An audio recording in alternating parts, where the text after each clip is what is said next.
Hello and welcome to Views on News. I'm your host Rafiq Iqbal, and in today's show we'll be deliberating on a very important and very crucial development that is unfolding in the Middle East. Of course, we'll be talking about the confrontation between Israel and Iran. We'll be talking about how things have unfolded in the previous days to come, and of course how the situation will unfold as the days pass by. And of course, in that regard, if we go into the backdrop of the whole escalation, on 1st of April, Israel conducted an airstrike on the Iranian embassy in Damascus. In that regard, Iran responded, and their foreign minister also mentioned that their response was in accordance with Article 51 of the UN Charter. And of course, in that regard, Iran retaliated by a drone and missile attack on Israel that started on a Saturday night and lasted for about 4 hours, more than 4 hours actually. We saw that there was a divide in the global community after the Israeli attack on Iran's embassy in Damascus. We saw different statements coming from different world powers, and we saw that there was a lot of speculation going on regarding how Iran would respond to Israel's provocation, the attack on the Iranian embassy, and we'll also be discussing the further implications such as the response of these world powers, and we'll also be talking about diplomacy and de-escalation or a further confrontation. And of course, we will also be talking about the economic and trade impacts that it is going to have in the Middle East and all over the world, as we know that these are times when there are heightened tensions all over the world. If we talk about the Ukraine-Russia conflict, if we talk about Israel's ongoing genocide of the Palestinians in Gaza, and now we see there's a new escalation of Israel with Iran as they attacked the Iranian embassy in Damascus. We'll be deliberating on all these points. In the studios, we've been joined by two very esteemed analysts. We've been joined by Dr. Manzoor Afridi, who is a foreign affairs expert in the studio. Thank you for your time. And of course, along with that, we've been joined by former Foreign Secretary Jauhar Saleem. Thank you for your time as well. I'll start off our conversation from Dr. Manzoor Afridi, who is a foreign affairs expert, and we'll like to talk about the backdrop because we'd like to set the facts straight regarding how Israel provoked this escalation in the region. What's your take regarding the attack on Israel's attack on the Iranian embassy in Damascus, and a further escalation that led to that, because the Iranian foreign minister has said that their actions were in line with Article 51 of the United Nations Charter, and we know as well that any country's embassy is of course their sovereign territory, and they have to protect their territorial integrity. Well, the Israel's attack on Iranian embassy and its consulate in Damascus, Syria, it was the clear violation of the UN Charter. It was the clear violation of the international law, and nobody, of course, can support it and can favor it. And every country is a sovereign country, and if there is diplomatic mission in a country, so even that territory belongs to the host country. So to the guest country, I mean the Iranian embassy or consulate there, it was through the international norms and regimes, we can say that it was the part and it belonged to Iran. So by no way it was the right of Israel to head this embassy. So it is one side. On the other hand, if you see why it was targeted, why it was hit by Israel, so that was to build more and more pressure on Iran. So if we see the ongoing situation in the Middle East, and if we see the balancing tactics and the balance of power which have been emerged since the start of the Arab Spring in various countries of the Middle East, and Iran is one of the important players in this balance of power there. So no doubt that it in the one way or the other, it was hitting the Israeli interests. So it was to build pressure on Iran in this way. And another thing to add, that is the U.S.-Iran's relations, right, relationship. So that was also on the deteriorating stage. By this way, it was an opportunity for Israel just to hit Iran and to build more pressure. And it was also reported that Iran was helping the Hamas against Israel. So indirectly, you know, to teach a lesson, I mean, from the Israeli side. So that's why this attack was done, and the Iran embassy or its consulate, it was hit by Israel. And now what we have seen in the last 2 days, I mean, on Saturday night, the counter attack from the Iran. So it was just the retaliation of that attack. Right. You mentioned that, of course, as we mentioned, that Iran retaliated because its embassy was hit. And of course, you mentioned as well that the Israeli side, they did it to distract and put pressure on the Iranian side. But do you think it could also be a case to distract the world attention, because pressure was increasing on Israel to halt its operations and the offensive it is carrying out? I'd call it a genocide that Israel was carrying out of the Palestinians in Gaza. Do you think it could be a way to distract the world attention from Israel, and it could be a case of the oppressors becoming victims in such a scenario? There are no two opinions, no doubt. One, that is the genocide what is going on in Palestine by the Israeli forces. And second, yes, to divert the world's attention from the Palestine, right? And just to focus on Iran or maybe on Syria. And let me tell you that in international relations, it is called diversionary theory of war. When you divert the public's attention, right?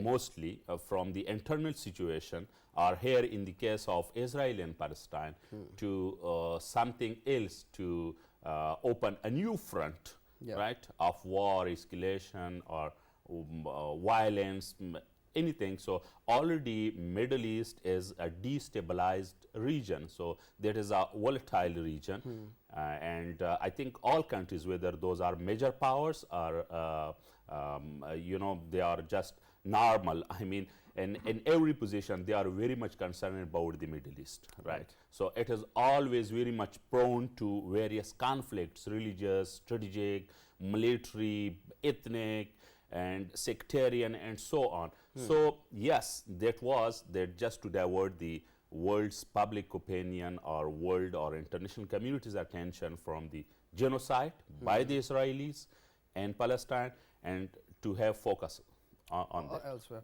Right. Mr. Jawhar, what's your take on the whole situation? We see that attacking the Iranian embassy in Damascus, it was an uncalled for action by the Israeli side. And of course, Iran being a sovereign country, it would have to defend its territorial integrity. The foreign minister also said their actions were in line with Article 51 of the UN Charter. What's your take? Do you think it was a very uncalled for incident? And we're seeing that there's a divide in the stances that the global powers are having as well. Do you think this is a moment where there's a confusion regarding international laws and norms, or do you think it is plain hypocrisy from some of the Western countries? I think there are multiple dimensions to the situation we see. In my comments in this very studio some days ago, I had mentioned that a measured response would come from Iran, because people were talking about what type of retaliation after the 1st April action by Israelis when they destroyed the Iranian consulate in Damascus and assassinated 2 of Iran's top military commanders, including Brigadier General Zahidi. Yes. Now this attack, on the face of it, prima facie, it seemed like a huge retaliation, because over 322 projectiles were fired.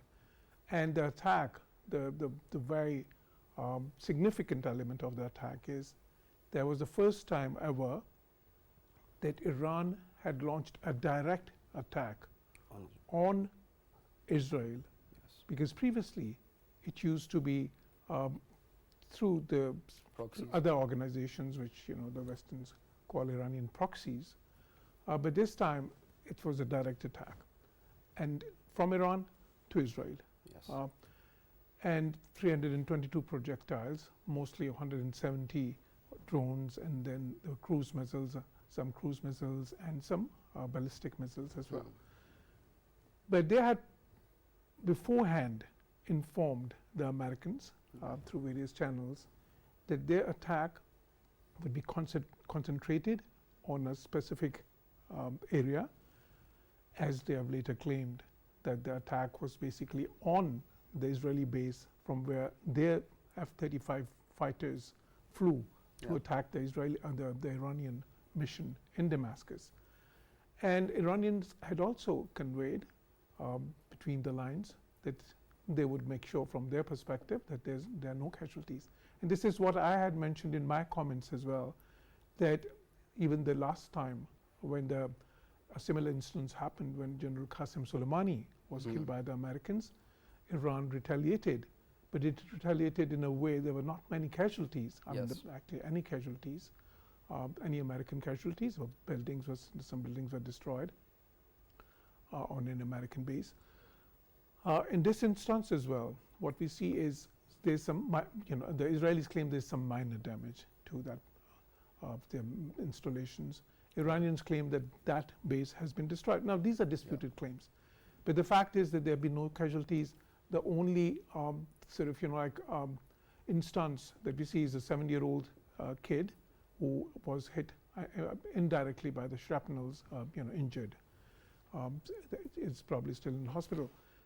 But so basically, because from an Iranian perspective, they had to show they are a regional power, and they had to show that in the face of a blatant aggression by the Israelis, destroying their diplomatic mission, which not only flouted international law, not only flouted the Vienna Convention, not only was an attack indirectly on Iranian territorial integrity, because diplomatic missions, as it has been mentioned, they're considered a part of your territorial jurisdiction. But also it was, in this situation, it was like a sort of, like an insult for Iran. So they could not have absorbed it. And it was very important for Iranian leadership to show that being a regional power, they had the capacity to retaliate befittingly. And that's what they have done. But it's very interesting. A lot of Western analysts are saying that this was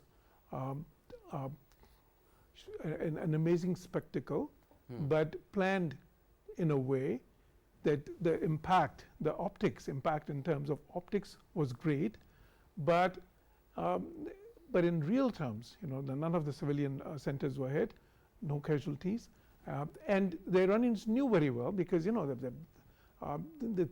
aware of their technology, they're aware of the Israeli defense technology, and they knew, because you see, it took 5 hours for some of these projectiles to reach Israel. So it gave Israel enough time, not only Israel, but also the Americans, the British, the French, and the Jordanians, because some of the projectiles were destroyed by the Jordanians in their airspace.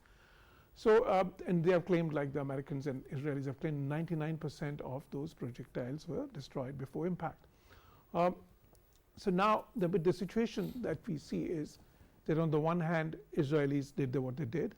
Now, the objectives could have been twofold.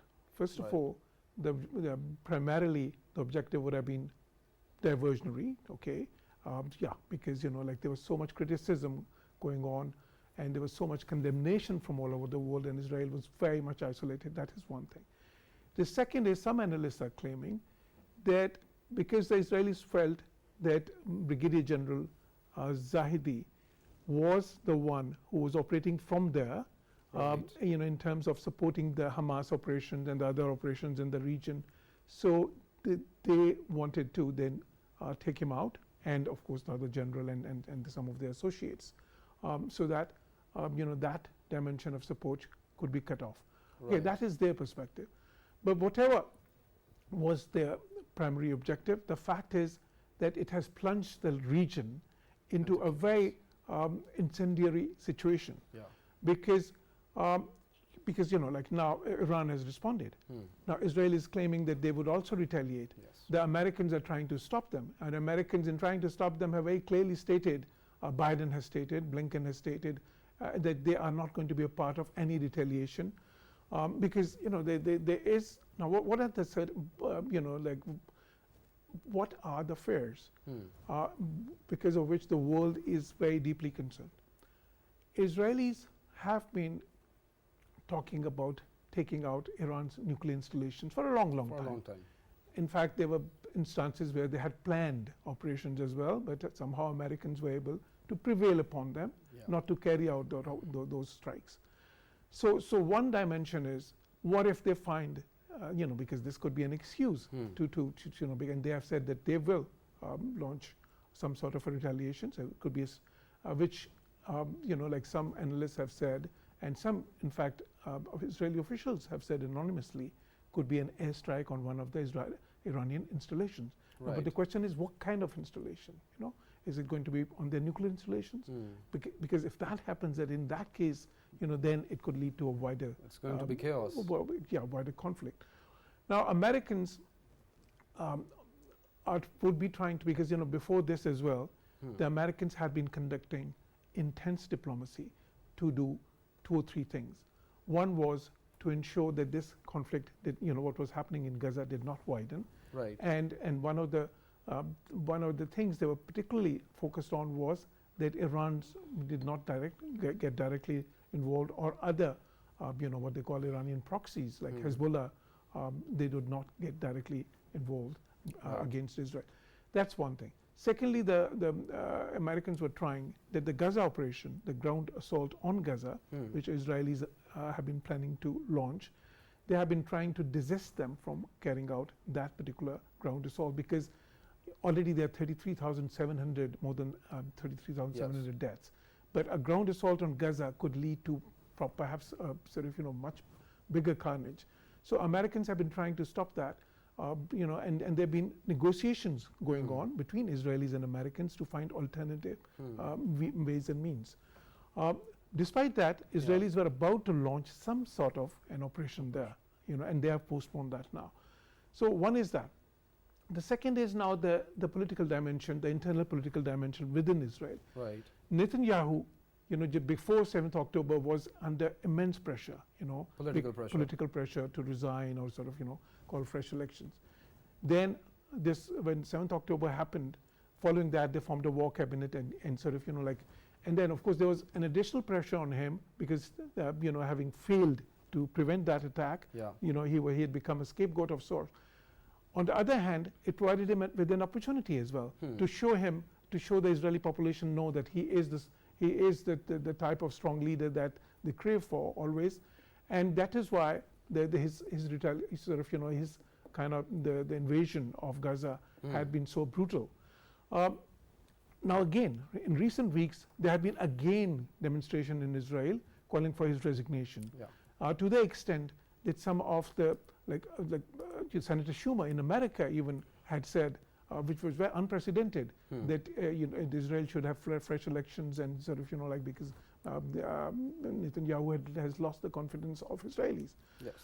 So in this situation, it suits Netanyahu to to basically to prolong this conflict with Iran, because then again the need for a war cabinet, the need for a strong leader like him, because he's facing immense pressure within Israel. Now the last point I would like to make here is that the meeting that was held, the Israeli cabinet meeting, the war cabinet as they call it, after the Italian retaliation, where there had been an intense discussion. They were not able to reach any decisions in that. Right. And what happened there? As per the media reports, Netanyahu there was trying to to have a tempering or a moderating viewpoint there, while Benny Gantz is the main opposition leader.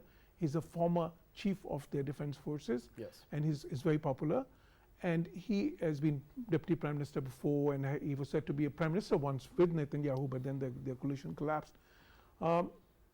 and for many people, he could be the next prime minister whenever the elections are held. Right. So, but he was strongly calling for an immediate retaliatory attack rather, Okay. on the premise that if we don't do it now, if we delay it, then there'd be too much Western pressure to not to do so. Right. So this is what is going on within sort of the coalition, and I think, in my view, Israeli retaliation to this would again be very measured, and because they would also not want to have a wider conflict with Right. Iran. This would be again very measured, and it would perhaps be in consultation with some of their Western partners who would not contribute to that, Maybe who would even not support that, but still there would be some sort of understanding. maybe even their strongest ally, just like you mentioned. I'd also like to include Dr. Manzoor in the conversation from what you just mentioned, that the US has tried to portray that it is playing a very important role in the mediation efforts. In that regard, I'm saying portray because there was talks for a ceasefire before the month of Ramadan started. But even though with US and Qatar mediating, the ceasefire could not be reached. And even now, when we see that the scenario with Iran, it has further escalated, we see that the US is not talking about how the Iranian embassy was attacked first. What's your take on how the US is playing in the diplomatic role the US is playing, and the other Western powers, specifically the NATO countries that are playing in these efforts for mediation, or for diplomacy, or for a ceasefire in Gaza, because all of this is interrelated? United States, I think it is just showing its interest of Right. diplomacy or diplomatic efforts for de-escalation of this conflict. Right. I mean, it is just showment, you also said, because it's not talking about the Israel's attack on the consulate or Iranian embassy. It's not talking about the genocide. Even they are not calling it as genocide. Even they are not calling it as even Israeli aggression against the Palestinians, right? If they were really concerned about the diplomatic efforts, so it was very much easy for them, for the Americans, to stop this genocide in Palestine, but they were just giving space to Israel to continue to for this ongoing more and more escalation or more and more killings of the Palestinians by the Israelis. So, but on the other hand, United States, yes, it is also not, I think, in the position of a full-scale war and a wide-range war, because it will hit the American interests in the region, right? US or even some other powers, they have interests, they have stakes in the Middle East. So they have been protecting for the years and years, right? So why they have to just, to destroy them in just few days, right? Right. So that's why even it's not in their own interest. So openly, I think they cannot do, I mean, the military support for a full-scale war, right, to the Israelis. I don't think so. It has also to show to the world, to the United Nations, right, to the international community, that how much United States is concerned about the de-escalation of this conflict, right? So I think the double game that is ongoing, okay, for example, just suppose if we assume that this conflict, it escalates in future and coming days, right? So it will. Well, we hope not, but hypothetically, hypothetically, right? So if it happens, so it can hit, the Yemen. I mean, the American interests in Yemen, in Saudi, in Syria, in Iraq, in Lebanon, so many countries, right?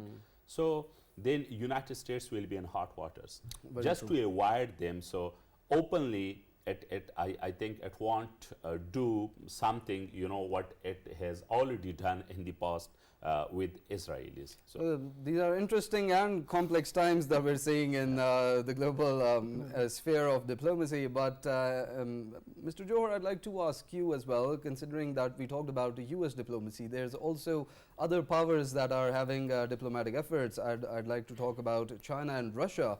Both these countries, they denounced the Israeli attack on the Iranian embassy.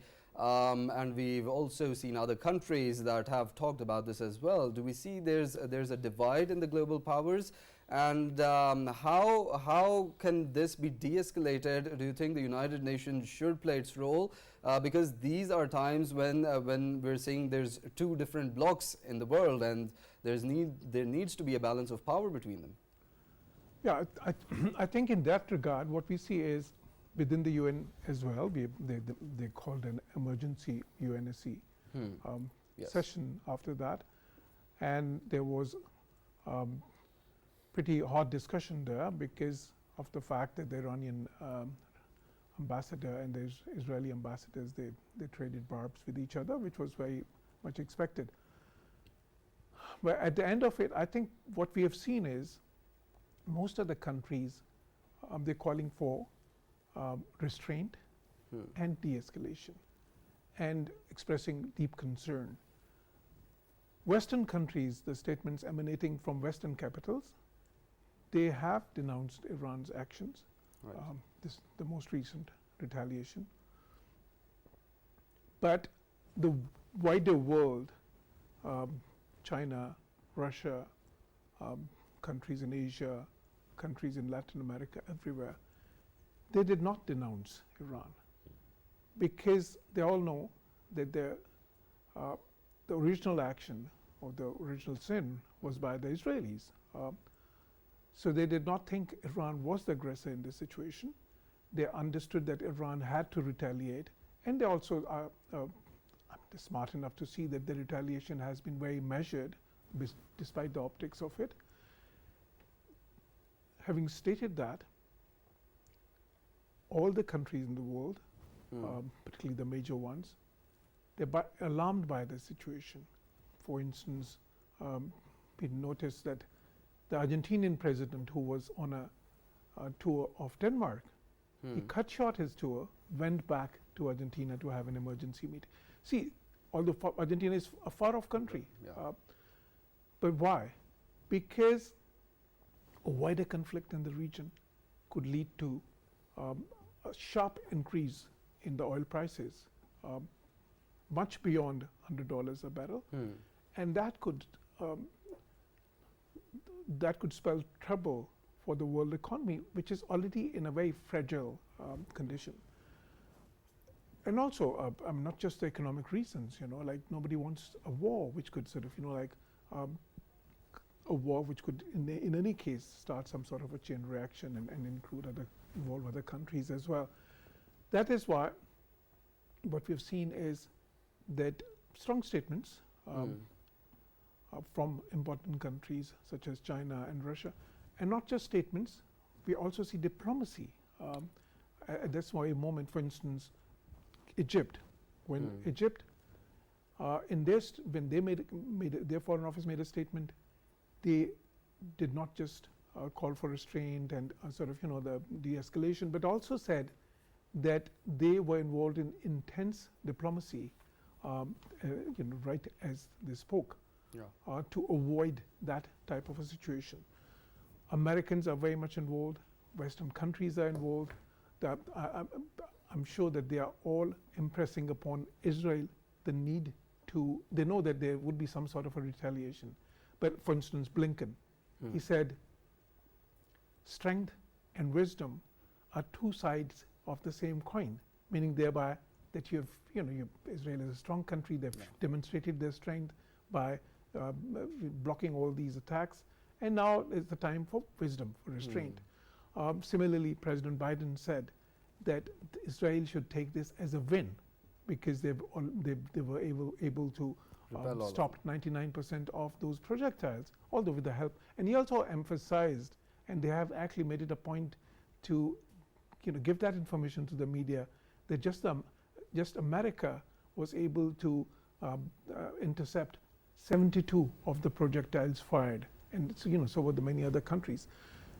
And they've also said that they would not be part of any retaliation by Israel. Right. So I think these statements are all part of the wider diplomacy going on. So I wouldn't see the world right now divided. I think the basic motive is the same. which is whether these are European countries, whether the Americans, whether the Russians, the Chinese, or sort of the Middle Eastern countries. What everybody wants is that this should not escalate. This is a situation. Nobody wants a sort of like sort of direct war between Israel and sort of like they're not neighboring countries, of course, but these days there are so many means of waging wars, and the Westerns believe that Iran has so many such a diverse array of proxies in the region that that there's a lot they can do. So in this situation, what we will see in the coming days, what is most likely is we will see intense diplomacy. The Israelis might even try to have additional sanctions on Iran.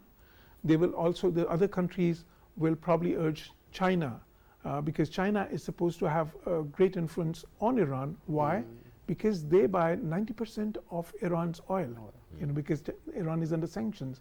So it's just one or very few countries which can still, which are still buy Iranian oil, and Iran is very much dependent on that.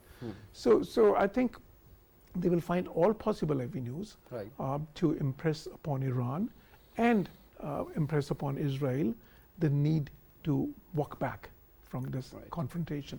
And perhaps for Israelis as well, if they would want to carry on their operations in Gaza, which they would want to, like one way or the other. They seem pretty determined. They didn't listen to the UNSC, they didn't listen to the ICJ, so I'd say they're pretty determined with that. Exactly, and for that also, then if they want to focus on that, then they can't really have a second front like that.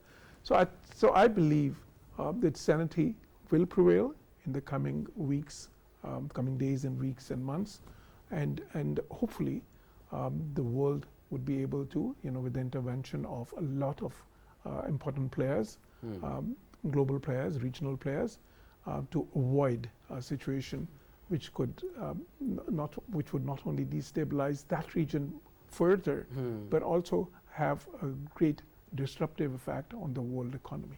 Right, you very rightly pointed out war is bad for business, as it's a saying everybody knows, it's quite famous, but considering that we brought the economic and trade element into our conversation, I'd like to talk about how this escalation, Dr. Manzoor, I'd like to ask you, how do you think this escalation, how things are going on, the confrontation, how is it going to impact the global trade and global economies of different major economies? I mean, when we talked about Iran, we saw that a ship was also seized by them, and they claim that it is linked to Israel. We also heard of talk regarding the Strait of Hormuz.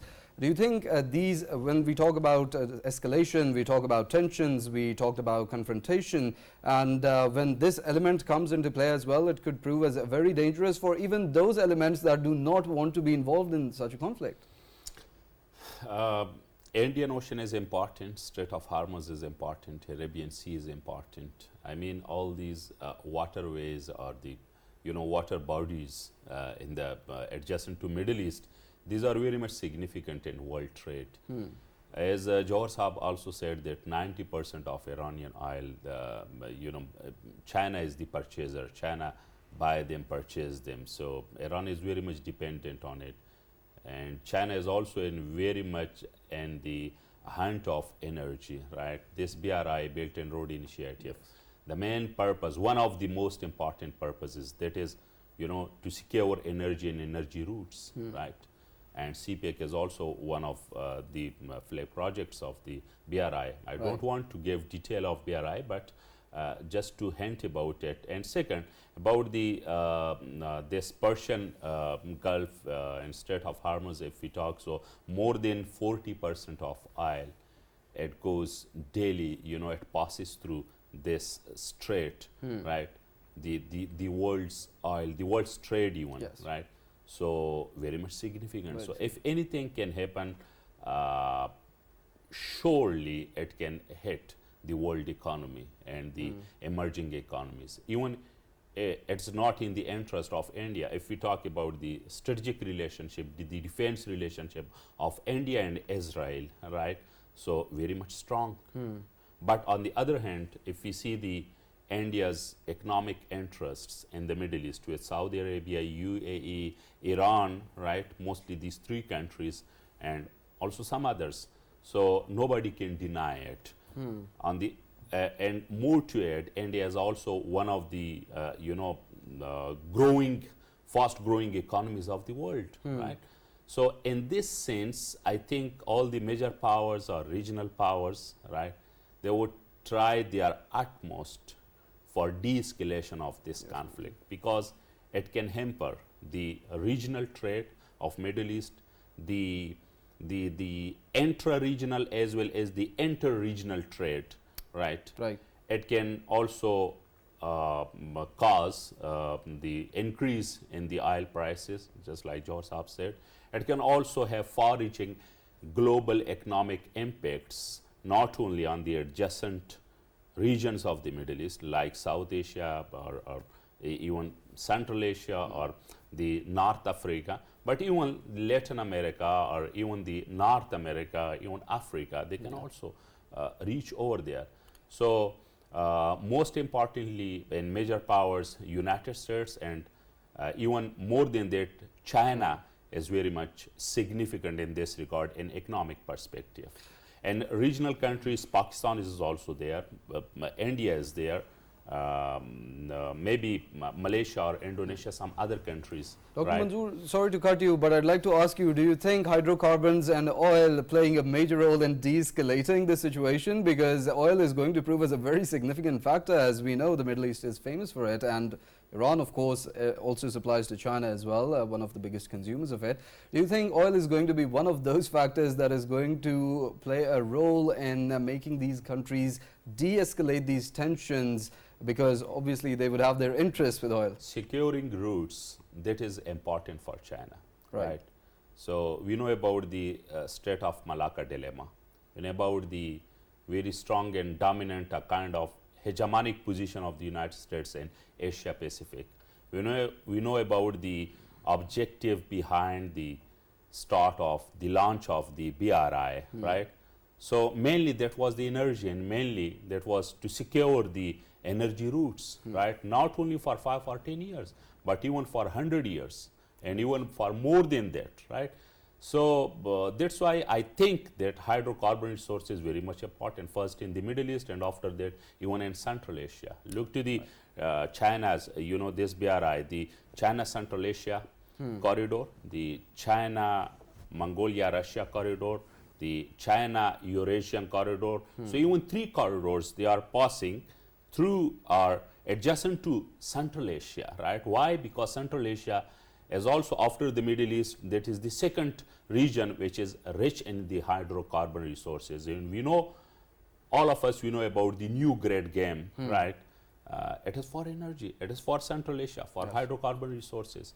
So that's why I believe that these countries, they will come forward even to secure their own interests, right? Just to de-escalate this conflict. Right. For the last aspect that I'd like to discuss, and Mr. Jauhar, I'd like to ask you first, as we saw that Iran launched its offensive after the attack on its embassy. We saw a huge celebration in the Holy Al-Aqsa compound. There were Palestinians chanting, and they had this sense that our Muslim brethren are standing with us. What's your comment on that? Well, that was not surprising because, first of all, what is happening in Gaza has hurt sentiments of Muslims everywhere, but in that region in particular. And they have been feeling very helpless because despite the condemnation emanating from the global capitals, despite the UNSC intervention, despite the ICJ intervention, despite the US intervention, and despite whatever the OIC's intervention, like in terms of resolutions, and all the diplomacy that we have seen, that offensive did not stop. The killings have not stopped. And suddenly they see one country, Iran, standing up to Israel and actually launching an attack on Israel a direct attack through projectiles, but from Iran directly to Israel. So that, and the optics of it, and I think these optics were very important from Iranian perspective, not just in terms of their sort of domestic public opinion, but also in terms of the influence and respect that Iran enjoys in that region among the populations there.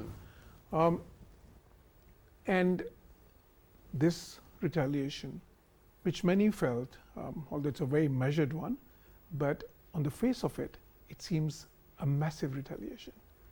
And so that has bolstered the morale, and suddenly they feel that, oh, somebody has the courage and the power to stand up to Israel.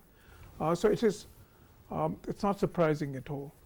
And this is something perhaps they were looking for quite some time now, because this has been going on for the last 6 months.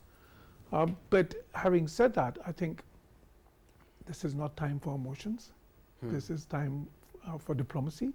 This is time for wisdom and sanity, and also not time for people to play politics like Netanyahu has been doing, because this is very dangerous politics that he has been playing, and it's very important that such aspirations are contained. The leaders in that region, their actions are more statesman-like, so that not only the region escapes further instability, and not just further instability, because the more instability in the region could mean more death and destruction, and then more economic repercussions for the world, both in terms of the high oil prices and, of course, the blocking of the major global trade routes, as has been rightly mentioned. So I believe that like, well, I mean, for the public, fine, it could be a morale booster, because they have been facing so much in the recent weeks and months. But the leadership of those countries and the countries outside the region which have influence there needs to act very maturely to ensure that there is no further escalation.